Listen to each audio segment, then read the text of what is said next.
Olá, pessoal! Vamos falar sobre precatórios hoje.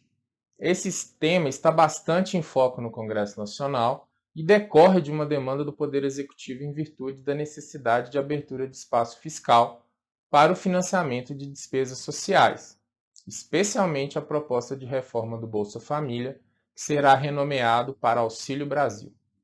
Primeiramente, é importante consignar a relevância do tema.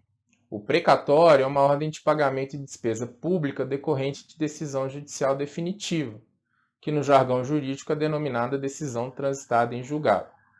Ou seja, o precatório é o documento oficial emitido pelo Poder Judiciário e encaminhado ao Poder Executivo para que seja incluída no orçamento público a despesa decorrente de condenação da União, Estados e municípios ao pagamento de determinada quantia em dinheiro à pessoa física ou jurídica que obteve êxito em sua demanda judicial. O tema relativo ao pagamento de precatórios tem sido constantemente revisitado na história nacional, e isso é bastante prejudicial à segurança jurídica e à confiança e efetividade da atuação do Poder Judiciário. Apenas para enfocar a nossa Constituição vigente, a Constituição de 1988, já foram realizadas 3 alterações no texto constitucional pelas emendas constitucionais de número 30 de 2000, 62 de 2009 e 99 de 2017, seja para alterar regras previstas na Constituição em relação ao procedimento de realização dessa despesa, seja para instituir regimes especiais de pagamento dos precatórios. O fato inegável é que o Estado brasileiro se revela como um devedor contumaz histórico, sendo notável a enorme fila de credores aguardando recebimento de seus créditos já reconhecidos pelo Poder Judiciário. Essa situação é bastante perniciosa sob a ótica da efetividade da justiça.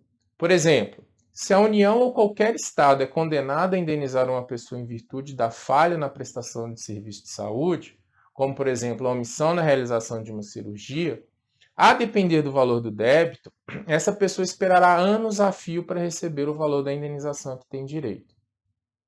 O acúmulo histórico da dívida estatal com precatório gerou ainda um mercado de cessão de direitos creditórios que movimenta a economia.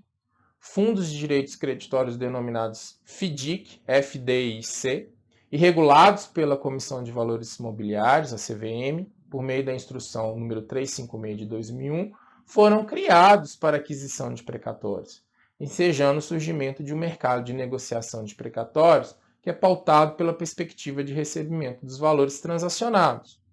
Os FDICs são fundos de investimento autorizados a captar recursos de terceiros no mercado, de modo que a mudança da sistemática de pagamento dos precatórios afeta não apenas as pessoas vencedoras das respectivas ações judiciais e titulares do precatório, mas também um conjunto enorme de pessoas que investem sua poupança em fundos de investimentos estruturados que adquirem direitos de crédito consubstanciados em precatórios. Portanto, a discussão sobre a alteração das regras de pagamento de precatórios afeta significativamente a sociedade e o mercado. Bom, e o que está em pauta? Nós temos a discussão relativa à proposta de emenda à Constituição número 23 de 2021, que inclusive já teve sua aprovação na CCJ da Câmara. Ela apresenta algumas alterações de caráter sistemático e outras mudanças de caráter substancial. Vamos nos concentrar nas alterações substanciais, isto é, aquelas que envolvem efetivamente o pagamento da despesa pública decorrente da ordem judicial. A primeira alteração se refere à possibilidade de compensação entre o crédito de precatório e a dívida do credor inscrita em dívida ativa. Ou seja, se o titular do precatório possuir um débito junto ao ente federativo devedor, a Constituição passa a admitir que a Fazenda Pública faça o depósito judicial do valor do precatório na ação de execução fiscal ou ação de cobrança que busca a satisfação do débito inscrito em dívida ativa, com vistas à efetivação de compensação no âmbito do processo. Apenas para esclarecimento, a compensação é uma espécie de negócio jurídico na qual credor e devedor recíproco realizam encontro de contas, de modo que aquele que detenha crédito a maior receba apenas a diferença cabível em virtude do abatimento de sua dívida. A compensação está prevista no artigo 368 seguinte do Código Civil e também no artigo 170 do Código Tributário Nacional. Essa proposta objetiva reintroduzir a previsão de compensação anteriormente incluída pela Emenda Constitucional número 62 de 2009 e que fora declarada inconstitucional pelo Supremo Tribunal Federal na ADI número 4425.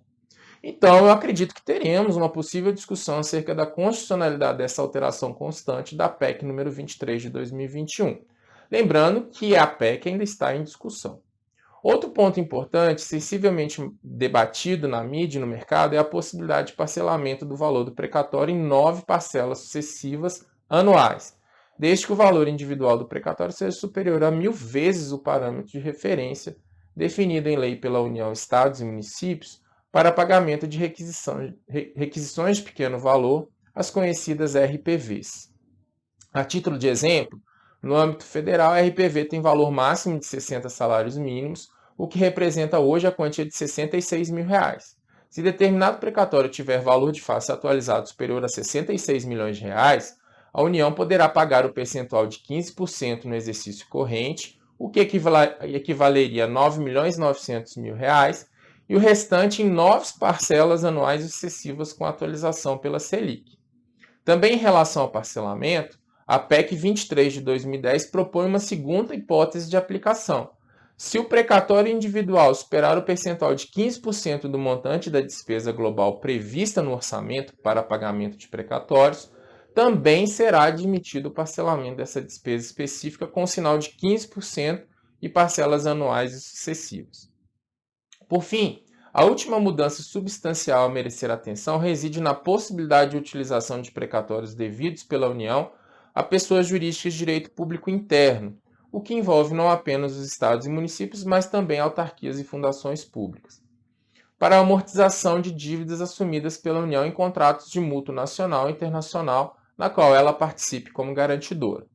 Vejam que as propostas são sensíveis e afetam o interesse de credores, de entidades do sistema financeiro e também entes federativos. Vamos acompanhar o debate legislativo e institucional, mas agora com maior compreensão das propostas e suas repercussões no nosso dia a dia.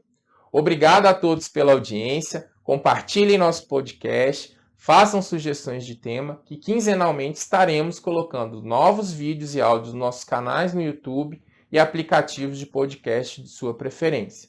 Grande abraço e até a próxima!